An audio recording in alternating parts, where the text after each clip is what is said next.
കാലം ദാനിയേലിന്റെ പുസ്തകം 4-ാം അധ്യായം അതിൻ്റെ 14-15 വാക്യങ്ങൾ നമ്മൾ ഈ വേദഭാഗം വായിക്കുമ്പോൾ ഈ 4-ാം അധ്യായം നമ്മൾ പഠിക്കുമ്പോൾ നമുക്ക് കാണുവാൻ സാധിക്കുന്ന ഒരേ ഒരു വിഷയം എന്തെന്ന് ചോദിച്ചു കഴിഞ്ഞാൽ നെബൂഖദ്നേസറിനെതിരെയുള്ളതായ ദൈവത്തിൻ്റെ ഒരു വലിയ ന്യായ വിധിയുടെ ഒരു ചിത്രം നമുക്ക് കാണുവാനായിട്ട് സാധിക്കുന്നുണ്ട്. ദൈവത്തിൻ്റെ ഇടപെടലിൻ്റെ ഒരു തനി പകർപ്പാണ് വാസ്തവത്തിൽ ഈ 4-ാം അധ്യായം നമ്മൾ പഠിക്കുമ്പോൾ നമുക്ക് കാണുവാൻ സാധിക്കുന്നത്. ഈ 4-ാം അധ്യായത്തെ നമുക്ക് മൂന്നായിട്ട് വിഭാജിക്കാം. ഒന്ന്, നെബൂഖദ്നേസർ ഒരു വലിയ വൃക്ഷത്തെക്കുറിച്ചുള്ളതായ സ്വപ്നം നെബൂഖദ്നേസർ രാജാവ് കാണുകയാണ്.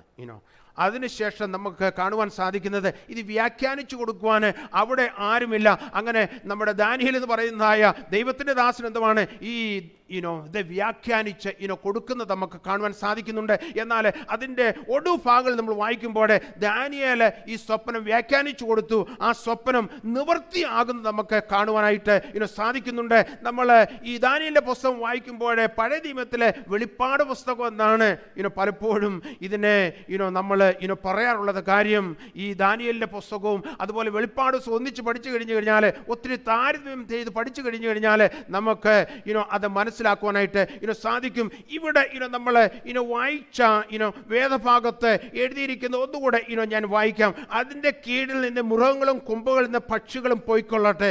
അതിൻ്റെ തായ് വേരോ വയലിലെ ഇളം പുല്ലിൽ ഇരുമ്പും താമ്പൂറും കൊണ്ടുള്ള ബന്ധനത്തോടെ ഭൂമിയിൽ വച്ചേക്കുവീൻ എന്നാണ് അവിടെ എഴുതിയിരിക്കുന്നത്. നമ്മൾ നെബൂഖദ്നേസറിനെ കുറിച്ച് പഠിക്കുമ്പോൾ പുരാതന ബാബേൽ സാമ്രാജ്യത്തിലെ ശക്തനായ ഒരു രാജാവായിരുന്നു, ഒരു ചക്രവർത്തിയായിരുന്നു എന്ന് കാണുവാനായിട്ട് സാധിക്കുന്നുണ്ട്. BC ഏതാണ്ട് 605 മുതൽ 562 കാലഘട്ടങ്ങളിൽ ഏതാണ്ട് 43 വർഷം ഭരിച്ചതായ ഒരു വലിയ ചക്രവർത്തിയായിരുന്നു. ബിൽഡിങ്ങുകൾ കൊണ്ട് അതുപോലെ തന്നെ നമ്മൾ ഹാങ്ങിങ് ഗാർഡനെ കുറിച്ച് നമ്മൾ വായിക്കുവാനായിട്ട് സാധിക്കും.